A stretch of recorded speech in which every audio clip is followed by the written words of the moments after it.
कडिवाडजवळील नदीत आढळलेल्या मृतदेहाची ओळख पटली. घात की अपघात? पुसद शहर पोलीस स्टेशन हद्दीतील गडिवाड परिसरातील नदीच्या पुलाजवळ पुस नदीच्या पात्रात आज शनिवारी 8 ऑगस्ट 2026 रोजी सकाळी एका व्यक्तीचा मृतदेह पाण्यात तरंगताना आढळून आल्याने परिसरात एकच खळबळ उडाली होती. सदर मृतदेह पाण्यात तरंगताना दिसून आल्यानंतर नागरिकांनी याबाबत पोलीस स्टेशनला माहिती दिली. त्यानंतर पोलिसांनी घटनास्थळ गाठून मृतदेह पाण्याबाहेर काढला.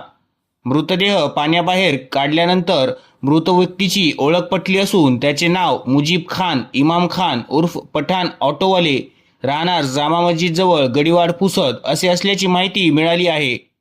पोलिसांनी मृतदेह शवविच्छेदनाकरिता उपजिल्हा रुग्णालय पुसद येथे पाठविले असून सदर मृत्यू कशामुळे झाला याचे कारण अद्यापही स्पष्ट झालेले नसून तपासांती अधिक माहिती समोर येण्याची शक्यता आहे. तसेच या प्रकरणाचा अधिक तपास सुरू असल्याची माहिती मिळाली आहे.